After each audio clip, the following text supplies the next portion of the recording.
Então, galera, continuando falando sobre ímãs e sobre toda essa loucura.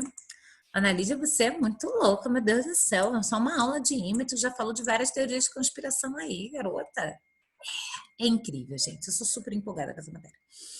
E, continuando, vamos falar sobre as propriedades dos ímãs, porque existem algumas propriedades para que algo seja chamado de ímã, né? Princípio da atração e repulsão. Tem alguns princípios que a gente tem que seguir aqui. E o princípio é da atração e repulsão. O que significa? Que norte vai atrair sul.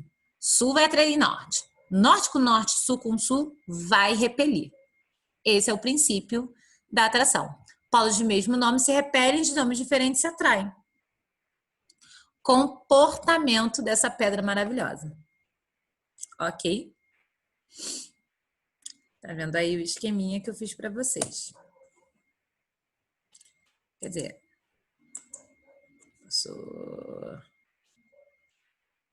passou. E aí a gente tem um outro princípio, que é o princípio da inseparabilidade.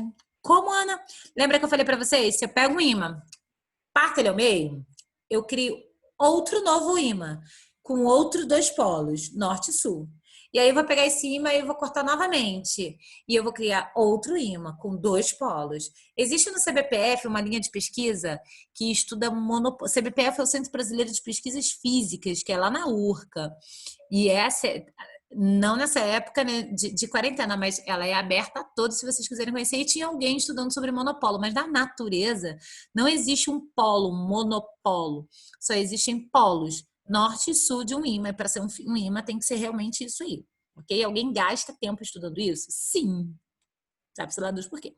Então, seja de qualquer maneira que eu cortar esse ímã, se eu cortar ele pela horizontal, pela vertical, eu sempre vou formar um novo polo, novos polos, norte e sul. E esse aí é o nosso segundo princípio, que é o princípio da inseparabilidade. Então, a gente já viu dois princípios aqui, o da atração e da repulsão. Só vai ter atração se houver polos de nomes diferentes, só vai ter repulsão se for polos de nomes iguais. E o princípio da inseparabilidade. Uma coisa importante, analise onde é o polo norte e onde é o polo sul. Tá, galera? Não é fácil determinar, não. Na Terra é. No planeta Terra, vocês vão ver. Agora, num ímã, complicado aí em determinar qual é o polo norte, qual é o polo sul. Mas como a gente está falando de campo, é uma grandeza vetorial, a gente tem que determinar e aceitar algumas condições. Então, é impossível a ocorrência de um polo isolado. A menor porção de um material magnético apresenta sempre dois polos, ok? Ah, mas eu parti, aí virou energia, amiguinho, porque vai ter sempre dois polos, ok? Linhas de indução, que é o que eu queria que vocês fizessem, eu acho que eu falei lá no outro vídeo. Pega um bombril, queima, pega aquele pozinho que vai queimar, pega um ímã qualquer, não tira da geladeira, senão sua mãe vai me matar. Mas pega um ímã aí na sua casa, se você houver, coloca aí em cima do ímã, coloca uma folha de caderno e joga esse pozinho e você vai ver a formação dessas linhas de campo, que a gente chama de linhas de indução, tá?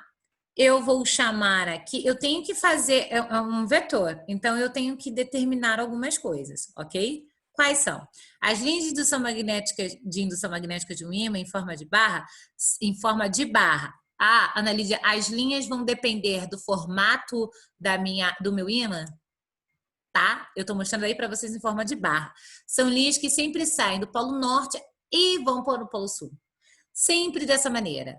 Então, a gente chamou... É uma grandeza vetorial, então eu preciso de módulo de direção em sentido. Então, qual vai ser o comportamento aqui do ímã? E se tu lembra bem das aulas lá da eletricidade, das cargas positivas e negativas, eu vou ver que a carga positiva sempre está saindo do vetor e está sempre entrando aonde? Na carga negativa. E aqui, Annalise, vai ser a mesma coisa, só que eu estou falando de polo norte e polo sul. Vai sair do norte e vai entrar no sul. Sempre vai ser esse comportamento. Então, as linhas de força vão sair do norte e entrar no sul. A gente precisa nomenclatura, é isso mesmo. As coisas, ainda mais porque são grandezas vetoriais. Então, eu preciso botar um sentido para esse movimento, ok? Então, tá aqui a formação. Mas Anise, então esse é o norte, esse é o sul? A gente consegue fazer aqui, quem é o norte, qual é o sul? Como eu falei para vocês, não dá para saber, pegar um ímã e falar, esse é o norte, esse é o sul. Não dá. Não dá. Mas a gente sabe que são polos diferentes. Porque se eu tento colocar um outro ímã com polos iguais ao outro, ele se repele. Se eu viro o ímã, ele se atrai. Opa, polos diferentes. Ok? As linhas de indução magnética são a representação geométrica do campo magnético. Eu preciso de uma representação. Então, ó, imagina que em cima desse experimento, eu fiz uns desenhos, né? Porque assim tá meio confuso. Só que repare que nos polos eu tenho maior concentração das limalhas, dos pozinhos. A gente vai falar muito de limalha de ferro, não esqueça que limalha de ferro é pó de ferro, tá? Ferro ralado. Então, eu tenho maior concentração. Quanto mais distante for, a minha concentração vai ser menor. É campo. Então, esse é o comportamento mesmo, ok? Então, as minhas linhas de indução, vou ter uma representação geométrica, tá aí. Nasce sempre do Polo Norte e morre no Polo Sul. Onde estão mais próximas, o campo magnético é mais intenso. Como eu falei para vocês, tanto no Polo Norte quanto no Polo Sul, eu vou ter maior concentração aqui das linhas, das limalhas de ferro, porque é onde eu tenho maior concentração de magnetita, de magnetismo, ok? Um campo magnético uniforme, vetor indução magnética, apresenta características semelhantes, isto é, quando possui a mesma intensidade, direção e sentido. Então, quando é que vai ser um campo magnético uniforme? Quando tiver a mesma direção, intensidade e sentido. Então, eu tenho aqui, ó, eu vou mostrar isso aqui, que isso aqui fica meio, parece que tem um polo norte e um polo sul separado, né? Mas não é isso não, imagina isso aqui, ó. Essa ferradura aqui, onde eu tenho um lado que eu vou chamar de norte e onde eu vou chamar um lado que eu vou chamar de sul. Eles estão sempre na mesma distância, as linhas de indução estão sempre na mesma distância, mesma direção, ó. As linhas de indução são retas paralelas, igualmente espaçadas, igualmente orientadas. Quando isso acontece, eu tenho um campo magnético uniforme, beleza? E o magnetismo terrestre, que é muito bacana, né? Aqui eu tenho o Polo Norte.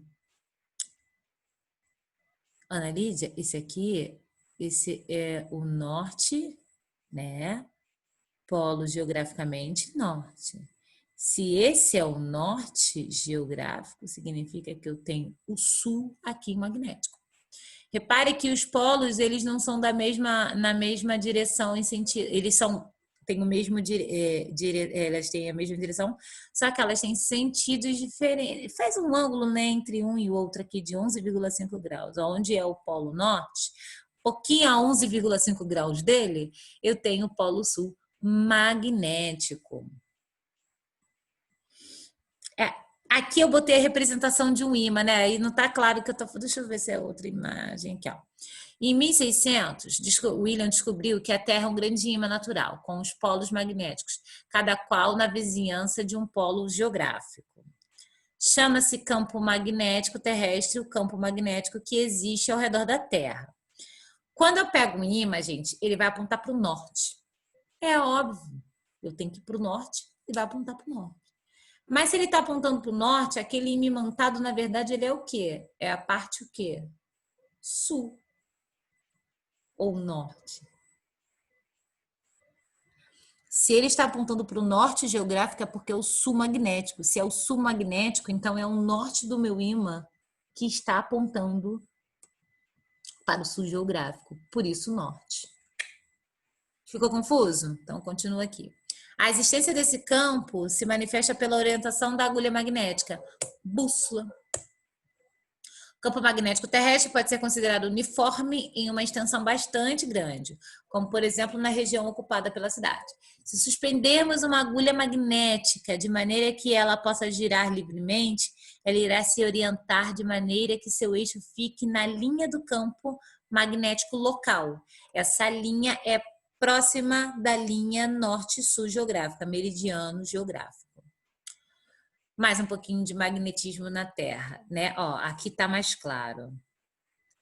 Eu tenho o polo norte e eu tenho o polo sul, ok?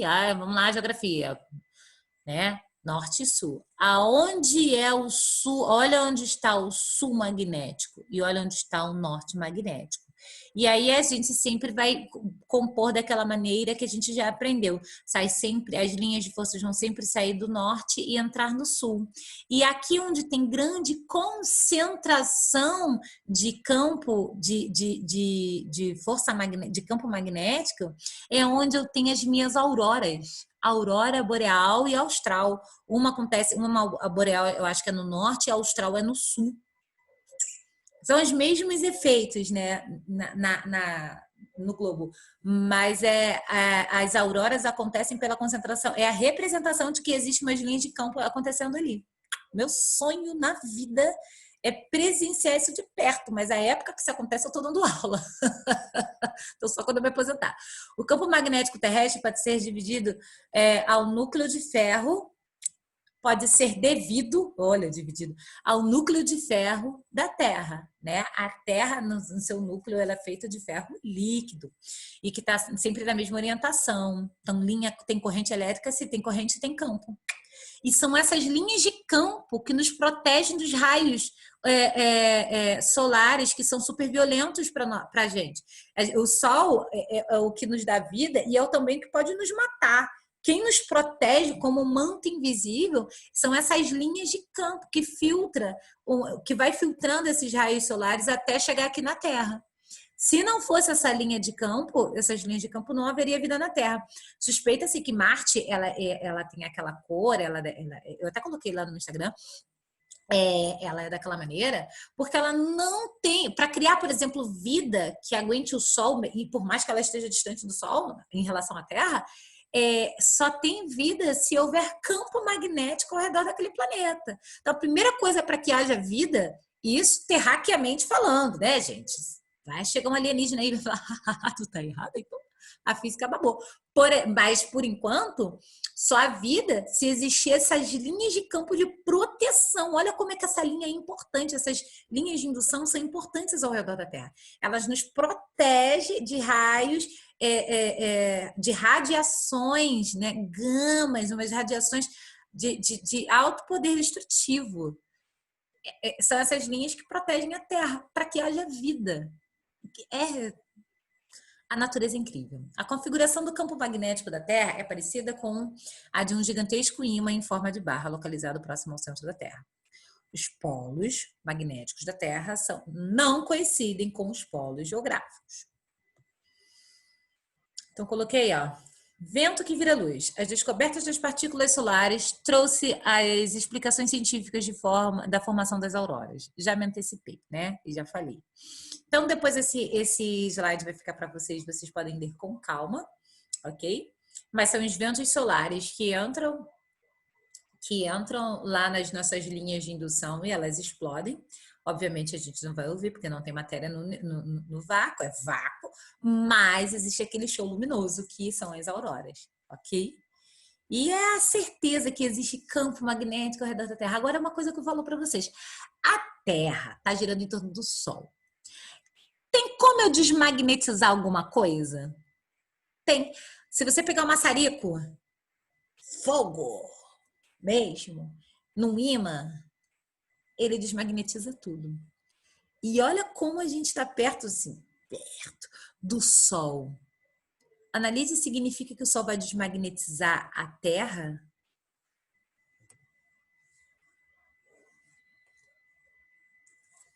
Fica aí. Me responde você. Acho que não, né? Até agora a gente está aí. Não tem como uma coisa... Isso não é gradual, isso acontece. A gente está protegido pela distância. Mas se a gente se aproximar do Sol,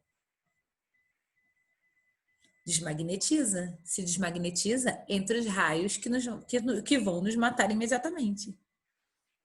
Tá vendo como é que a gente precisa cuidar da nossa natureza, precisa consumir coisas que não realmente abram camadas do buraco de ozônio. O que são as camadas atmosféricas a não ser as linhas de indução de campo magnético? Né? Muita coisa, gente. Essa é a nossa aula de hoje. Aí essas fotos das auroras para vocês perceberem. Coisa incrível. Tá, então a professora só vai ver por foto mesmo até se aposentar. Tem a aurora aí, ó. Polo Sul é a aurora austral, Polo Norte é a aurora boreal. Olha como é que acontece. Sou eu, bola de fogo, e o calor tá de matar. Ele entra aí, ó. E ó, show luminoso, gente. A ciência é algo incrível. Espero que vocês tenham gostado um pouco dessas loucuras que eu falei para vocês. E isso é física, isso que é mais maneiro.